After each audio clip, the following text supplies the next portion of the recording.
where she has worked on exhibitions of Smithsonian, Horn, among others. Previously, she held a position at the Whitney Museum of American Art, where she was part of the curatorial team for the 2024 Whitney Biennial.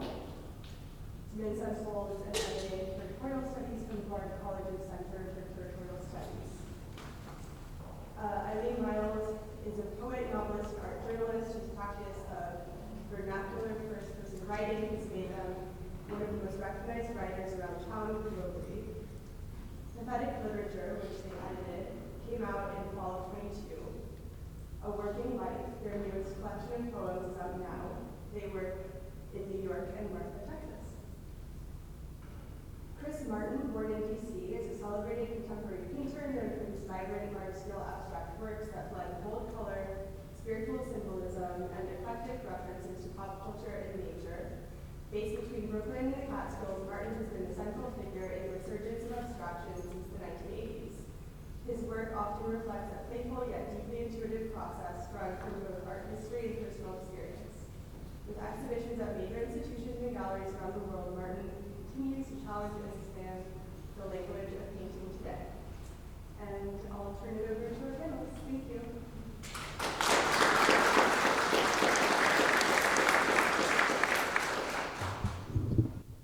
So first of all, thank you so much everyone for coming, and also for David Kordansky Gallery for hosting this event, and then for this opportunity to talk about Martha's work with Chris and Eileen.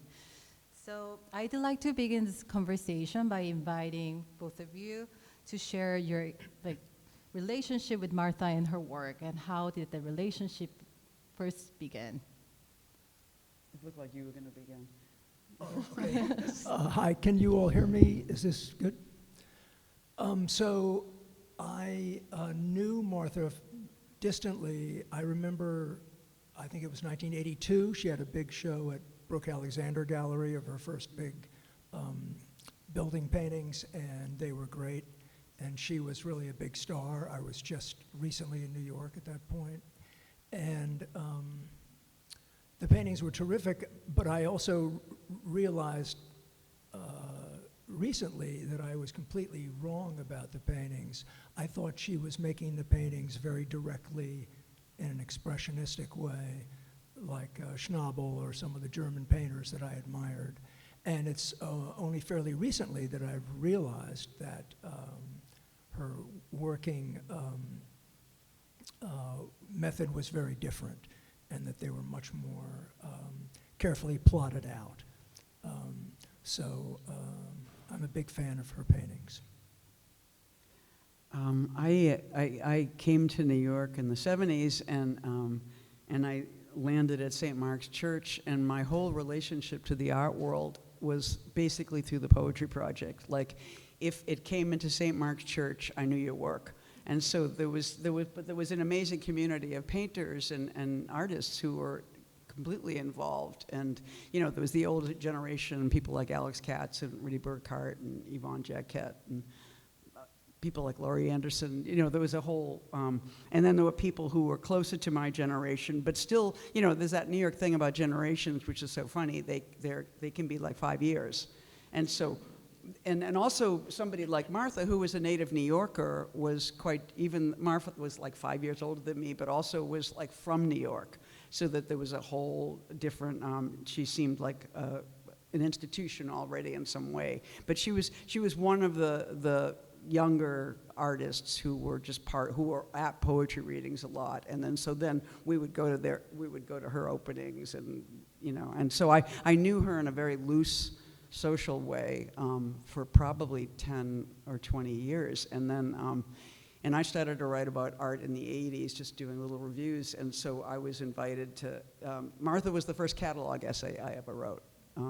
And so in 1990 or 89, I went to her studio, and we had lots of conversations, and I looked at the work, and it was just the work, I always liked the work. The work was always very exciting to me, because it is, in between so many things, it's abstract, it's such hot urban work, and then it's just weird and linguistic. And so I responded to the work right away, and it was so associative that it was actually, for me, it was like a writing lesson, because you could say so many things about it. You couldn't be wrong in a way. There were so many different directions to go in. And she was very generous, but also opaque too. She didn't want to give away too much. She didn't want to explain the work. And so that was kind of cool. So I just brought in what I felt. And I think she was happy with what I wrote. What you wrote is great. Thanks. And the only time I really got to know Martha the last few years, we were at some dinner and we sat together and talked the whole night, and we talked a lot about poetry. Actually, is what I remember. Yeah. We're really gonna go deeper into her engagement with poetry and literary scene in New York later. But also, I want to kind of ask you about what was your impression with the show when you. I mean, it's like not the Martha Diamond that people would immediately think of. There are a lot of abstraction rather than, like, representative of the buildings or urban scape than the other work. So I was just wondering, what was your first impression of this show? And was it very, did it align or diverge from your expectation of her work?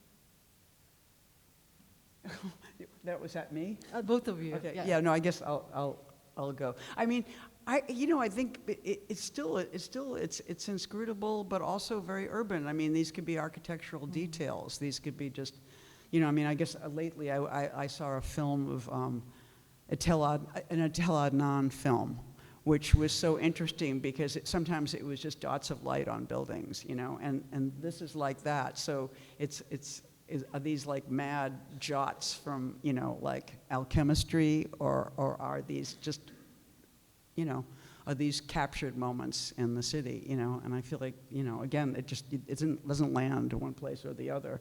So I think this is actually kind of a cool, very open. What's the name of that one in the other room? The orange has a funny, great title. It was to the left. It's Jigsaw. Right? Yeah. What is the title?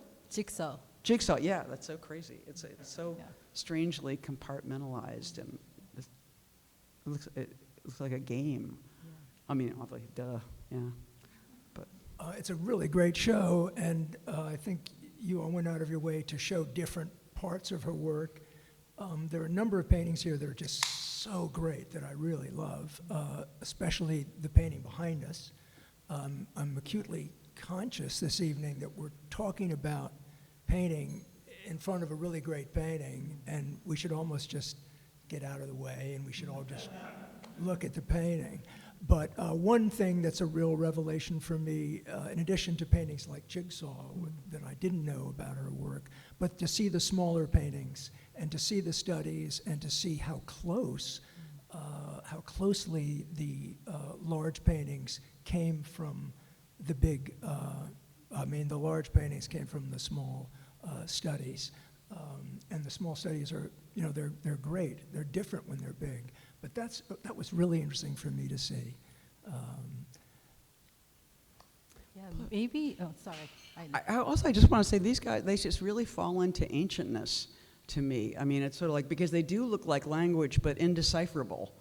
Like I think there's the amazing archaeologist that I'm sure some of you guys know, Maria Gimbutas, who was she started writing in the 70s, but she was looking at, like what they called old European script, which nobody can read yet. It's from like 5,000 years ago, and it's marks that look so much like that. And I think, I don't know who it was in the catalog was talking about Abi Warburg, who's a total kind of amazing collector of art, who has that great sort of sorcerer's library in London, and referred to that her work has a relationship to that, which is very kind of strange, obscure texts and iconography that you can't read it, and this feels like that. It's sort of like it invites you to know something that is still unknowable, but it feels like language. It feels like marks, but a language we don't know,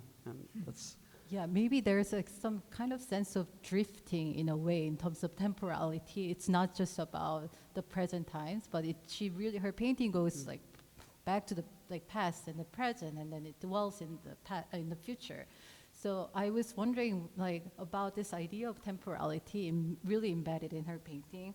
Also, but I think there is this idea of distortion that she was kind of painting and capturing in her painting. And there's this also idea of motion that Martha really prioritized when she was painting. So maybe I can say about how the motion became really visible here in her painting. And I'm going to read her quote. And Martha once said, the motion I'm involved with is the change in your focal point as you recognize distance and physical relationship, near versus far, object abutting or set at an angle, from a plane to a space, in and out, high and low, nearness and distance. She was also drawn to like other media, like also like not just a painting, but like moving image during her time, like also like French, like this like new wave cinema during her time. Also, like as Eileen, you said, that she was drawing a lot of inspiration from like ancient like mounds, like pre-Columbian mounds. So her inspiration was like really were diverse, and maybe there is something about that, like in terms of temporality, and that we feeling in her work, and also there's non like linear way of her making or reading for us. So I was hoping maybe you can maybe talk a little bit about how you felt. Oh, also it's like someone was saying her painting is looking, it seems like it's the melting the time or it's stretching the time. So time is melting and stretched. So I was wondering how you feel about this motion or just time in her painting.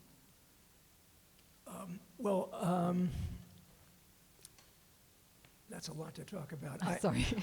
I was spending a lot of time in Midtown Manhattan a couple of months ago, and I was there on the weekends and when the place is really empty.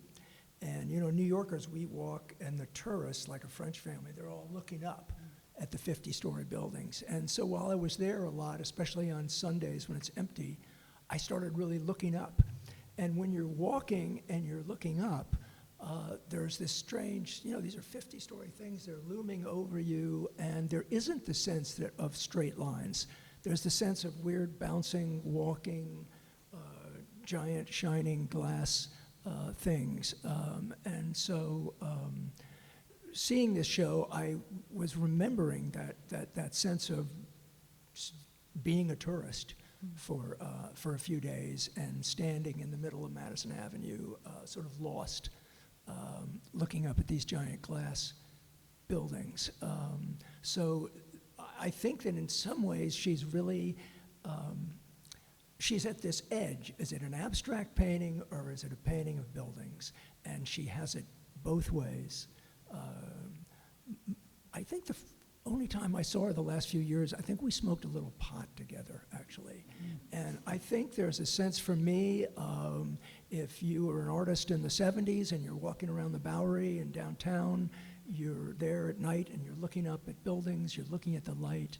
And so I think that her paintings are a kind of they are abstractions, and yet they seem to refer to these very specific real moments that she's having in New York City, walking and looking at architecture and looking at the light.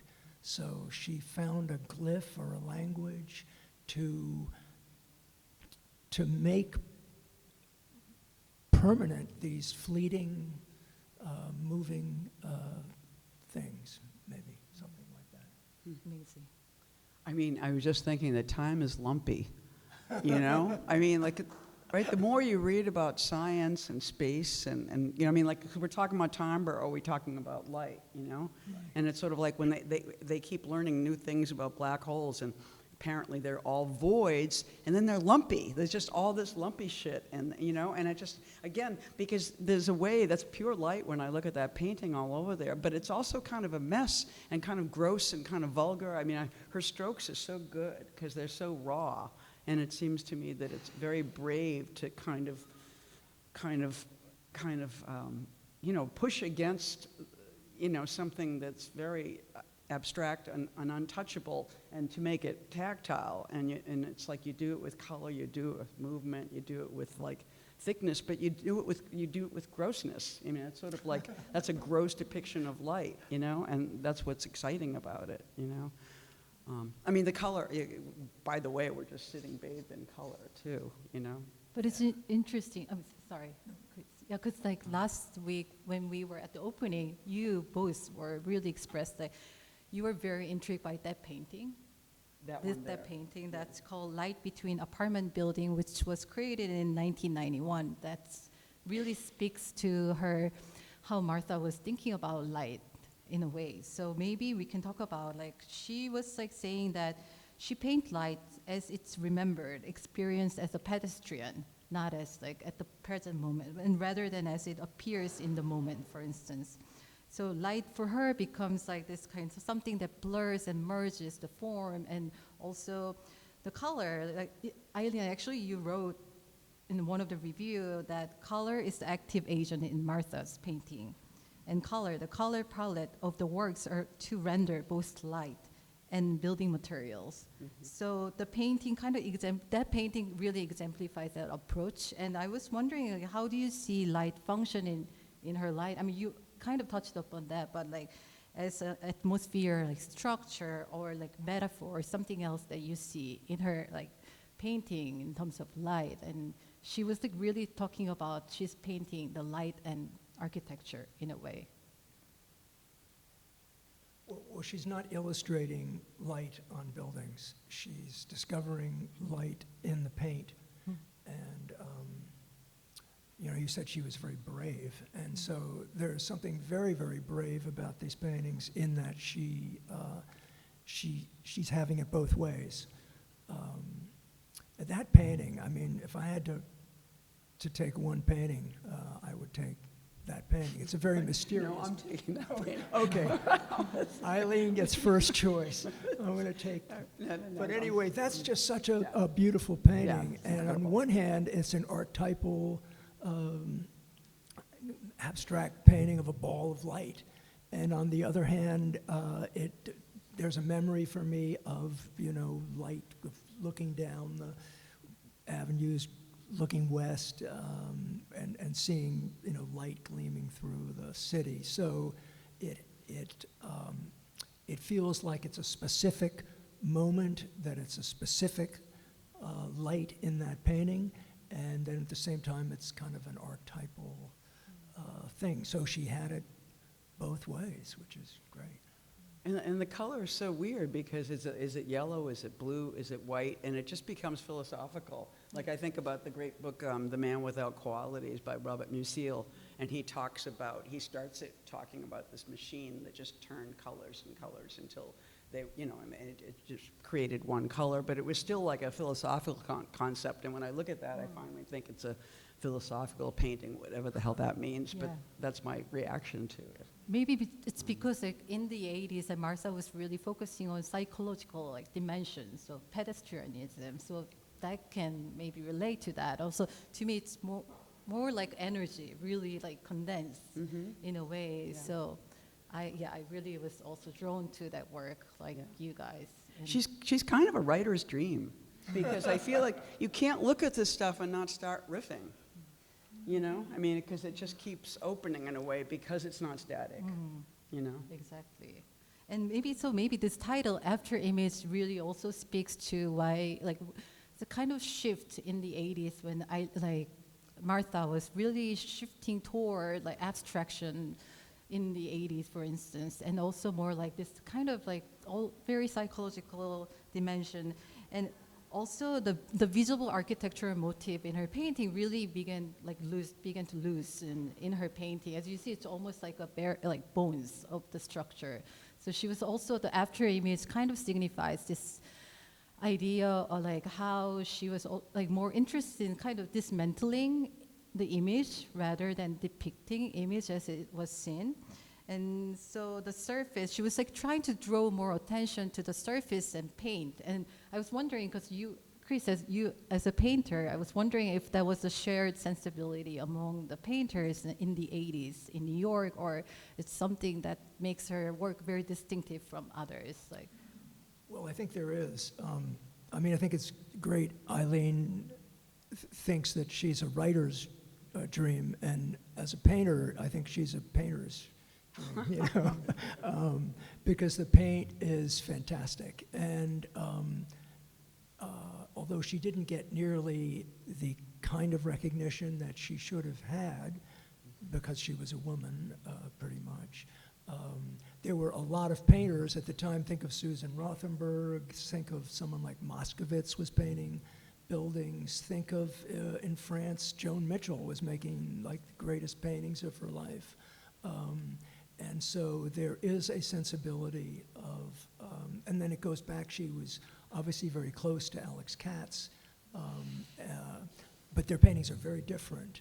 But then there's all the German painting and the Americans like Schnabel that were, paint was important again. But I think it goes all the way back to someone like Bellows. I remember when I was a kid, my grandmother had a Bellows book, and I was looking at it, and it was when I was moving to New York that I suddenly thought about the Bellows reproductions, because it's like New York light. And so there's a long tradition of New York dirty, abstract building poetry kind of stuff. Yeah, and I think there's just something, where did you grow up? Washington, D.C. Yeah, Boston. I mean, I just feel like you can't overemphasize what it means to grow up in the city, and that be the first thing you see, and the repetitions of that over years and days and decades, and then you would return to it. Yes. With this new, in the same way. And also, I just think too, it's just like, there's always that thing about painters, certainly women painters, that a little neglected, didn't quite get the attention. But then there's something so kind of crazy, and I mean, I don't want to make excuses for the, ways that women have not been paid attention to, but there's also something wonderful about work that people are continually surprised by, because it didn't get commodified by its moment. And so it's of the moment, but it's out of it, and it's out of time, and it's there to be reinvented and found in this special way. I mean, I just think the work looks so great today. It does, it really does. Yeah.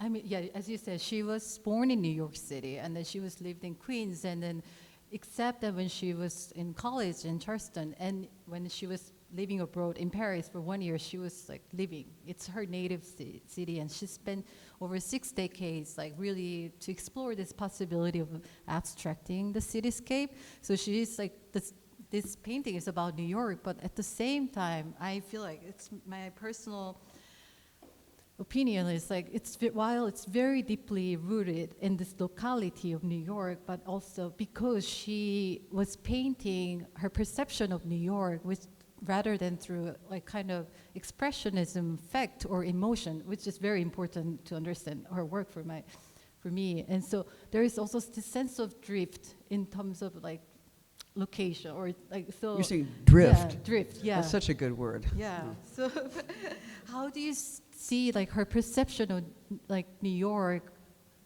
being translated into her painting? I mean, you kind of talked about that, but like, do you see New York like very visibly or palpably, or it's just through your embodied lived experience, like living in New York? And I mean, I'm going to take that as a cue, because I did mention that there's a great poet, James Schuyler, a New York School poet that so many of us, and a great art writer, like a dream of his art writing is like wet. It's so alive. It's really crazy. And one of the last poems he ever wrote, I want to read it, because he describes a building, and it's just like, I've never read this without thinking of Martha, because he's weaving. It's just a little part of, I'll read the whole poem, but it's a little part of it.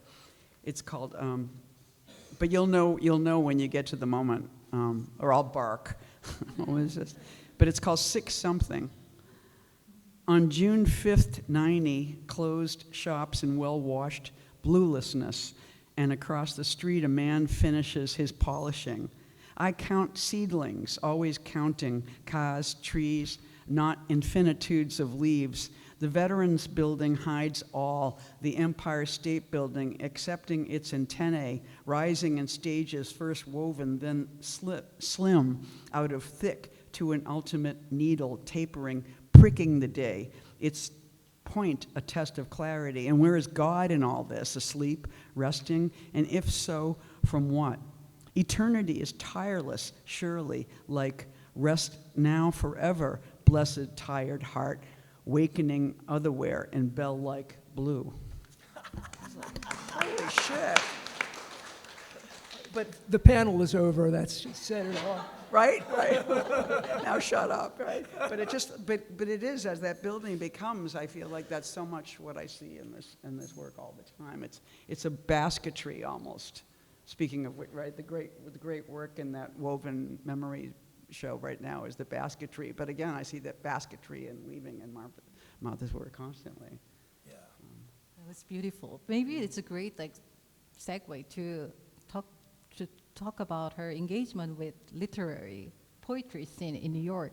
Martha had many poet friends, but she had only few painters in her proximity, and which tells a lot about her deep engagement with the literary, writer, poet people in the city. So could you maybe, you as a poet and you as an artist who lived through this 70s or 80s in New York, downtown art scene, can you maybe walk us through that's how it was like living in New York downtown, and how was the poetry scene and artist scene was like? I think everybody needs something else to do, and so I think for poets to go to art gallery. We were told as young poets, go to galleries, look at art. And we were like, and yet, because you're just a writing animal, you just involuntarily start writing, looking at work. And I think that lots of painters, their relaxation at night, they were painters are readers, artists are readers. And so to come to poetry readings, this discipline that's not theirs, though there would be plenty of other artists there, and to just kind of dwell and listen to language. And I think it just opens the spaces of your mind and changes your work, I think. And so I think, but it's weird, people are always making it be that, like in that New York way, like in the 70s, people were like, oh, you should have been here in the 60s, And so you always just missed it, And so I know that we were always saying, oh, it was really great, Frank O'Hara, poets and painters. It's not really but it was happening. We just didn't know how to see the present, which is always hard. I came to New York partially because I started reading Allen Ginsberg and poets, and dropped out of college and came to New York. And one of the places that was a inspiration for me was St. Mark's, and I was there every Wednesday, and I used to see a lot of painters. I used to see Alex Katz there every Wednesday. I'm seeing Ann Waldman and Vincent Katz. All these people that I had read about were there, and for me, it was the sense of the real downtown community. And it was thrilling, there's John Cage in the audience. Right, There's Ann Waldman, so it was very, very inspirational in that way. I think that painters and writers share something, and that is that we do our work pretty much alone in a room. I was always really envying my friends that were rock and rollers because they rehearsed, they got all this money, and they were playing with groups of people. And so at night, poets, you guys could write everywhere, but there's a thing about being by yourself in a room, and I think there is a connection between the writers and the painters, and certainly, I don't know what I'm talking about anymore, but it was great to be in New York. I remember I lived on Mott, and I would do my grocery shopping, I'd come back, and I would see the Empire State Building every time I walked back up Mott Street, and that was just, it was really important. I go, I'm in New York. There it is, and the sense of, one time I saw William Burroughs at my laundry. He was getting his shirts done at the same place. And I remember he left, and I told the Chinese lady, do you know who that is? And she went, yes, he's very nice. Yeah. So, New York. Yeah. No, Philip Glass was he went to my dry cleaners, and so there was a photograph of him on the wall, and so I kept trying to give them pictures of me to put on the wall. They were like, your picture was didn't work. Yeah, I'm sure that a lot of people in this room would feel that. I wish I could live that moment in New York.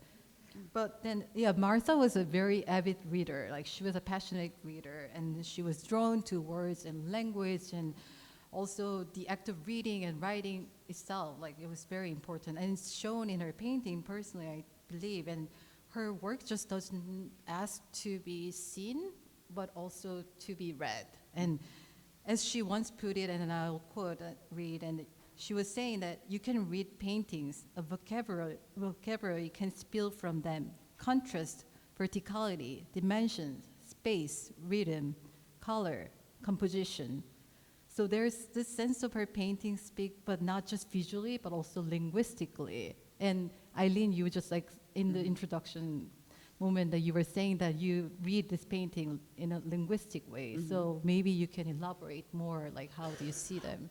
Oh, I don't know. I think I feel like I did already sort of shoot my wad on that count. No, But more, I do think that just the very marks of them do look like language that we don't even know, and that's what's so great about it. Yeah. That they're available and yet they're not, you know, and that's part of, because I don't want to read Martha per se, but then I do. But then how do you think that her engagement with all these poets and poetry was being like kind of embedded in her act of painting or within the Also, she did, painting? you know, she did covers of various little poetry books, especially the really funky, you know, there was, early on, there was this culture of, you know, Mimeo books, you know, it run off on machine, pre-Xerox, and so it would be run off on this machine and stapled together with big, you know, it was very, you know, bodily. And she was one of the many artists who did covers for those kinds of, and it's so funny because everybody, you know, you'd have like 200 copies of your book, and you're like, oh, what do I do with it? You know, stick them under the bed, and everybody would get rid of them at a certain point, and they're so valuable now. It's kind of crazy, like they're all, you know, at Yale and all these libraries. But there was really great art on the cover, and people, that was just a given that people would be happy to do that for a poet, you know. And again, you know, it was an economy too, because I think as soon as I started writing about art, painters started coming to my readings, which was so great. It was just like, kind of like, whoa, you know, because it did. It created audience. We all created audience for each other, which was what a community was as well. What about you, Chris? So you also were reading a lot, like socializing with all these people back in the time. How that was kind of translated into your painting, or do you see how what do you think? Gosh, I have no idea. I mean, I think that she talked a lot about light and rhythm, and if you're sitting at St. Mark's in the 70s and listening, there's this rhythm, and there's the light coming off the beautiful poets, and there's this rhythm and cadence of language, and I think we're all conscious. We all want that. We want the rhythm of New York, the rhythm of our own bodies, and the light. It's very, very mortal, right? Are we good on Time for people to ask us questions. Maybe I can have maybe one more Yeah. last question. I think this is a good question to wrap this conversation. So, I mean, there's no human presence, no human figurative presence in this painting, but yet her work kind of managed to induce corporeality in a way, almost kind of transferring to the body of the viewer in a way. And the physical experience of being a body in this space was quite important to experience her work and for her. And I think in your 1990 catalog essay, Martha, you wrote, if I were writing a novel, what would the paintings of someone named Martha Diamond look like? She's kind of a superhero, though pop, but without the black outlines, but broad, very broad. Her paintings, I mean, and no people, just things that feel like people, how people live and what they live with. So maybe we can finish this conversation, people opening up to question, maybe you can could you maybe elaborate or your thoughts on such inversion between interior and exterior? And if you have changed your mind, I mean, over the course of time, or this bodily relationship to her work. That has to be Both of you, yeah. well, you know, these paintings have tremendous human presence, and the scale of them, they're over the height of a human, bigger. All the mark making is her body, is herself, and so for me, they're fantastic deathless paintings because they have Martha in them. They have this human presence. Yeah, I mean, I've had the exact same feeling. It's just like these crazy brushstrokes, you know, that are so like garish and strong and full and repetitive, and they just build it. You know, you can feel this woman's body in the room. It's kind of intense. It's visionary and very graphic. You know, so here she is, this body. It's Martha. Thank you. Maybe we can open it a question. Yeah. If anyone has a question. It's always the hard moment. How do you like my new haircut?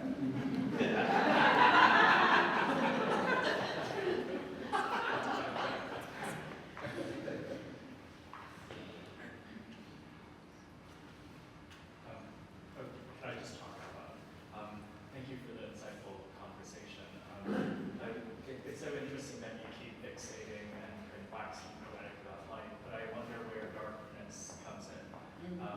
Either as something, as a kind of foil or as a kind of substrate or kind of ground, but also I think how it might kind of seep in, like I think about all of these architectural grids, or, I mean, we're looking at this one and you point to the slipperiness and the kind of texture of light, but I see darkness simultaneously. Could you talk more about that? Well, yeah, you know, yeah, I think you're absolutely right. The darkness is what makes the makes it visible. You know, it's just absolutely not palpable without the absolute. And I think the painting on the opposite of this wall is just like a tear in space. It's pure darkness, and then this flare. We can't see it. This is flare on when you leave, but it's this like tear. It's like this flare of color. I mean, actually, maybe that's the one I would take. You can have this. Thank you. Uncanny, you know, bath in space and darkness. But thank you. That's a really good question. Yeah, I mean, I feel a lot of my favorite paintings of hers are really night paintings, very dark. And you don't have one without the other.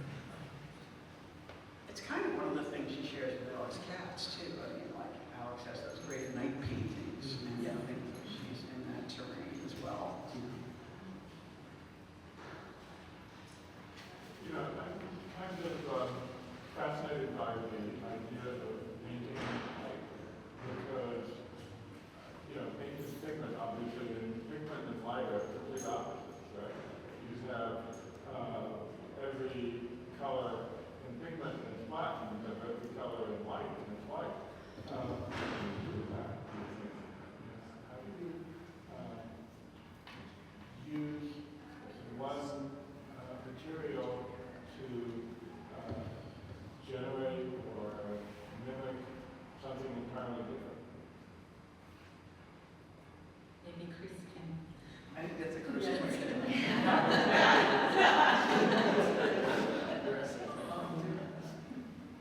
Well, how does Eileen stand up and read one word after another and one feels like grief or joy or you want to start dancing? This is what art can do. And these paintings are, we've been talking about how they're both this and that, and they're both very specific New York things and also very archetypal, kind of timeless paintings. But that's, what was I saying? You just keep going. That's the mystery of it. And, you know, I certainly can't explain why I love these paintings ultimately. And she was very careful not to try to explain her paintings as well.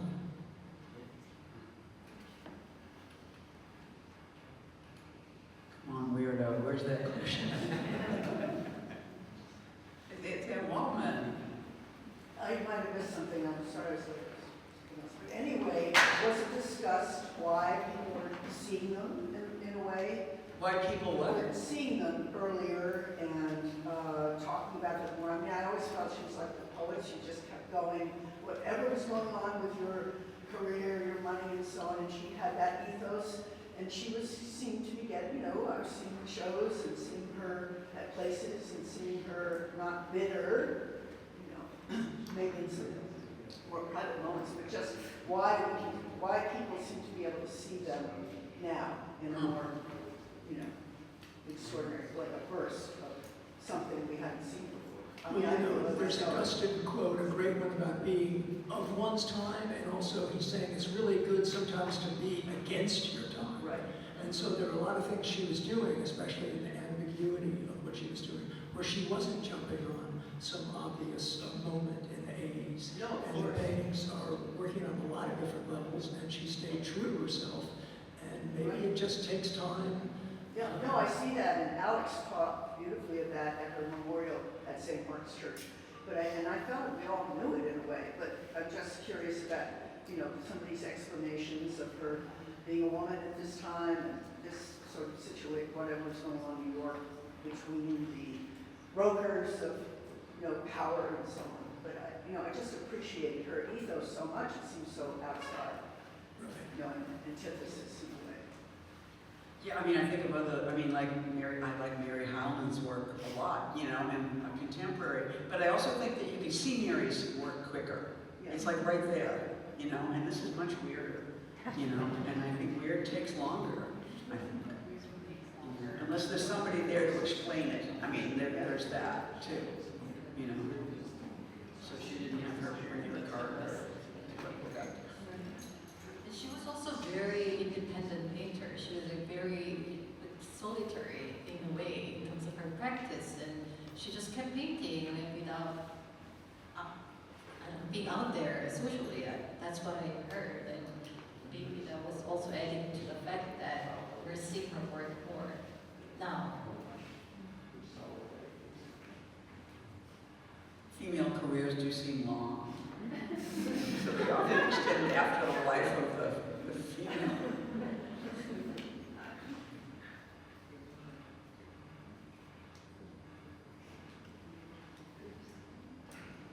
Anyone else? Did you feel so thrilled that what we said that you don't have any? I made friends with her at the end of my life, prior to COVID. And I hung out with her for dinner in the studio, we went to some shows together. So at one point, I said something about the woman thing, you know, that women didn't get their big check. Mm-hmm. And, you know, being an artist myself. And she said, I remember saying, that's not true. I thought, it is, Martha, it's true. And that, I just remember that. Yeah. So she wouldn't commit to the issue of women being not seen as much. So I thought that was really interesting. I think it's great. Yeah, because that's sort of demanding centrality in this way and pushing away an interpretation of a negative take on what she was doing when it was working perfectly fine for her. Yeah, I love But I that. was just thinking that historically it's true. So I just reiterated that. And she was like, she wasn't having it. Yeah, I love that. Yeah, thanks for, I mean, what I do also remember when she did an interview when she was in Whitney Biennial in 1989, was it? Yeah, she was talking about her being a woman painter in New York. I can't even remember exactly what was her quote, but I think back then she was having some thoughts about what she liked as being a woman painter in the late 80s. So she was clearly thinking about it, what it means.